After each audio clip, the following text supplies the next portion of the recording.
Magandang araw, class. Ako si Binibining Mislang, ang inyong guro ngayong araw. At ngayon, kayo ay matututong muli ng panibagong paksa. Ngunit bago tayo formal na dumako sa ating talakayin, nais ko lamang ipaalam sa inyo kung ano ang inyong layunin sa pagtatapos at inaasahang matutunan sa pagtatapos ng aralin ito. Una ay natutuloy ang kahulugan ng rehiyon. Pangalawa, napahalagahan ang mga kontribusyon ng bawat rehiyon sa kontinenteng Asya. At ang panghuli at pangatlo, na ipapamalas ang pagkatuto at pagpapahalaga sa mga kontribusyon ng bawat rehiyon sa Asya sa pamamagitan ng pagsulat ng journal. So class, bago tayo dumako sa panibagong aralin, nais ko lamang na tayo ay magbalik-aral patungkol sa ating tinalakay noong mga nakarang araw o kahapon. Sa ating meron akong hinahandang aktibidad para sa inyo. At para sa ating panuto, kailangan nyo lamang tukuyin kung anong letra ang hinahanap upang mabuo ang mga salita. Para sa unang katanungan, ito ay mga distansyang angular na natutukoy sa silangan at kanluran ng prime meridian. Ulitin ko, ito ay mga distansyang angular na tutukoy sa silangan at kanluran ng prime meridian. Sino ang nakakaalam? Magtaas lamang ng kamay. Yes? Okay, mahusay. Ito ay ang longitude.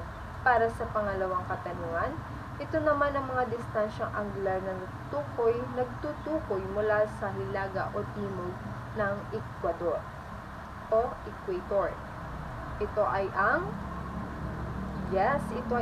latitude. Para sa panghuli, hinahati ng blank ang globo sa hilaga at timog na hemisphere. Ito ay ang equator o Ecuador.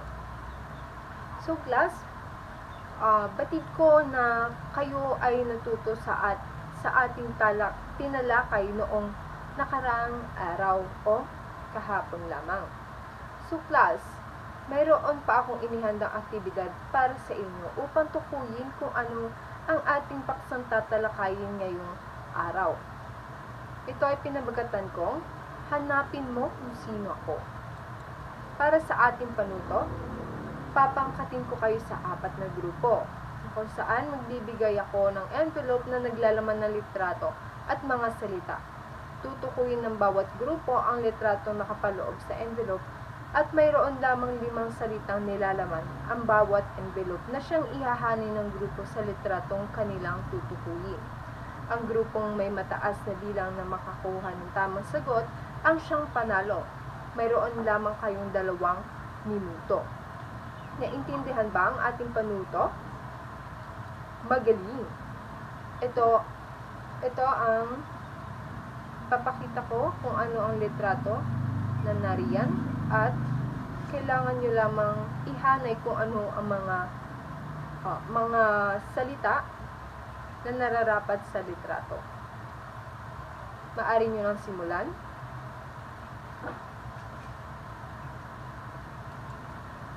So class, tapos na ang inyong 2 minuto. Ngayon naman ay kailangan nyo ipresenta ito sa harapan upang malaman kung saan nga talaga nakahanay ang mga salitang hinahanap. Okay, mahusay. Batid kung alam nyo na kung ano at kung saan dapat ilagay ang mga salitang yan. So base sa ating ginawang aktibidad, ano sa tingin ninyo ang ating paksang tatalakay ngayong araw? Ito ay ang may kinalaman sa mga rehiyon. Tama? Dahil ang ating paksang tatalakay ngayong araw ay ang mga rehiyon sa Asya. Sino nakakaalam sa inyo ng mga rehiyon sa Asya?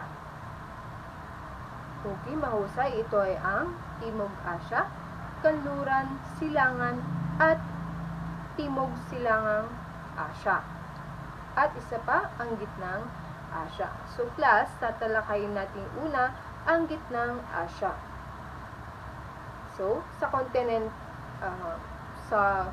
kontekstong historical, mga taong nomadiko ang naninirahan dito at may malaking bahaging ginampanan sa Silk Road.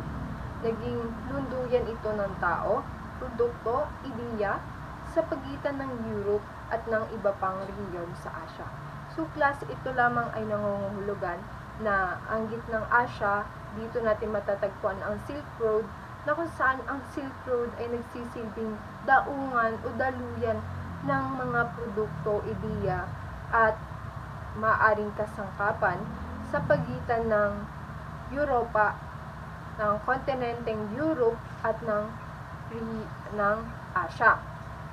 So class, malaki ang gampanin ng Silk Road sa kanlurang o sa gitnang Asya dahil dito nagkakaroon ng pagpapalitan ng mga produkto at ideya na kung saan nakakapagpapaunlad ng ekonomiya ng isang kontinente o rehiyon. So, sinabi dito na ang mga taong nanirahan dito ay ang mga nomadiko. Ano nga ba ang nomadiko? Ito ay ang mga tao na kung saan wala silang permanenteng tirahan, na kung saan nagkakaroon sila ng paglipat-lipat ng mga tirahan. Naiintindihan ba kung ano ang rehiyon ng gitnang Asya? Kung ano ang katangian ng gitnang Asya? Okay, mahusay. Ngayon ay dumako tayo sa pangalawa, ang kanlurang Asya. So, class, ang kanlurang Asya, ang rehiyong pinagtatagpuan ng hangganan ng tatlong mahalagang kontinente sa daigdig, ang Africa, Asya at Europa. So, class, ibig sabihin, ang kanlurang Asya ay nagdudugtong sa Asya at iba pang kontinente, kagaya ng Africa at Europe. Kung mapapansin ninyo sa litrato, itong dilaw ay diyan nakapwesto ang kanlurang Asya, na kung saan ito ay dulo ng kontinenteng Asya at malapit sa mga kontinenteng Africa at Europa. So, naiintindihan ba kung ano ang katangian ng kanlurang Asya? Mahusay. Ngayon naman ay dumako tayo sa Timog Asya. So, ang Timog Asya ay kadalasan tinatawag na Land of Mysticism. So, ano nga ba ang mysticism? Ito ay ang mga paniniwala ng tao sa mga bagay na hindi nakikita o unseen features na kung tawagin. So class, Hinduism naman ang pangunahing reliyon sa Timog Asya. So ibig sabihin, ang mga tao dito ay naniniwala sa mga bagay na hindi nakikita. Ngunit pinaniniwalaan nila na ito ay mystery o kumbaga ito ay pinaniniwalaan nila base sa kanilang paniniwala. Ngayon naman ay dumako tayo sa Silangang Asya. So sa rehiyong ito, umusbong ang Confucianism at Taoism at sama pa natin ang Shintoism.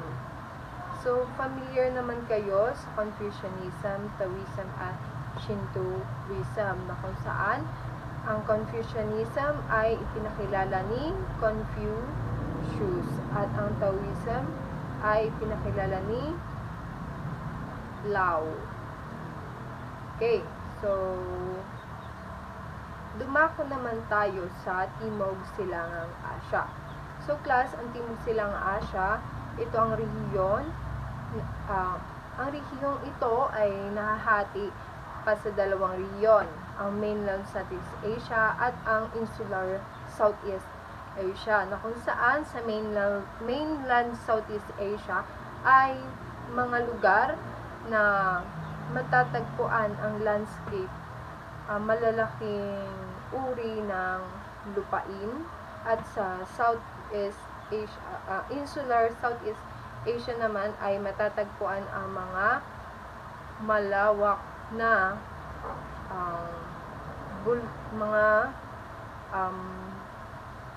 bulkan, mga active volcanoes. So, dito sa Timog Silangang Asya ay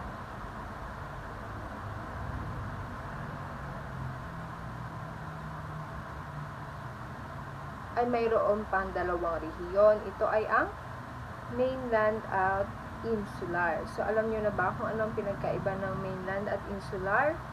Ang mainland, dito matatagpuan ang malawak na lupain. Samantala, sa insular Southeast Asia naman ay matatagpuan natin ang mga bulkan. So, class, upang aking malaman kung kayo ba ay nakinig at naintindihan ninyo ang ating tinalakay, meron akong aktibidad na inihanda para sa inyo. Ito ay pinamagatan kong imarites mo ang nalalaman mo. Para sa ating panuto, kayo ay bibigyan ko ng isang Manila paper. Kayo ay hatiin ko sa grupo at bibigyan ko ng Manila paper na kung saan ibabahagi ninyo ang naging contribution ng rehiyong mabubunot ng bawat grupo at saka ito ipipresenta sa harapan. So, halimbawa, class, ay nabunot ninyo ang Timog Silangang Asya, kailangan ninyong isulat kung ano yung natutunan ninyo na contribution ng Timog Silangang Asya base sa ating tinalakay. Naintindihan ba ang panuto? Okay, kung ganon, kayo ay bibigyan ko lamang ng 2 minuto upang gawin ang pagsulit na ito.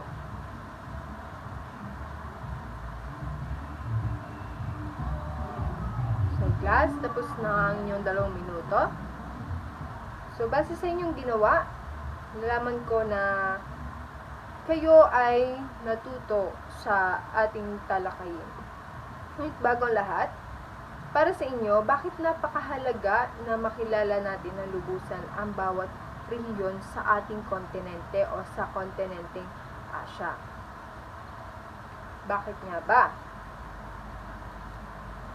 Okay, ito ay mahalaga sapagkat bilang isang mamamayan ay maaari pa nating mapalawak o mapausbong kung ano man yung katangian ng rehiyon o yaman ng isang rehiyon, kagaya na lamang sa relihiyon. Maaari pa natin itong mapagtibay at mapangalagaan kapag ito ay ating nalaman at tayo ay maalam sa katangiang mga ito. So, batid kung kayo ay natuto para sa ating pagsusulit. Para sa inyong pagsusulit, nais kong maglabas kayo ng sagot ng papel. At para sa ating panuto, sa isang sagot ng papel ay gumuhit ng flag kung ang pangungusap ay tama at gumuhit naman ng X kung ang pangungusap ay mali. Naintindihan ba ang panuto? Okay, kayo ay maglabas na ng 1/4 sheet of paper. At ito ang mga katanungan. Kayo ay may 1 minuto lamang upang sagutin ang mga sumusunod.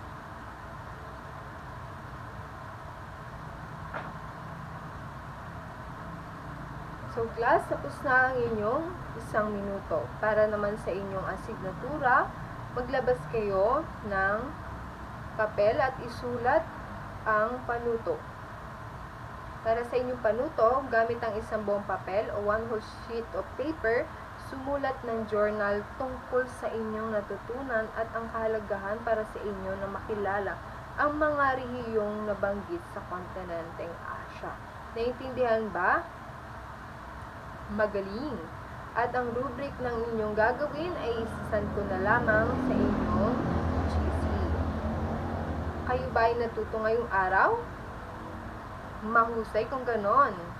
Bigyan ninyo ng 3 palakpak ang inyong mga sarili. 1, 2, 3. Ikinagagalak ko na kayo ay nakinig at natuto ngayong araw. Yan, hanggang dyan na lamang. Maraming salamat at paalam.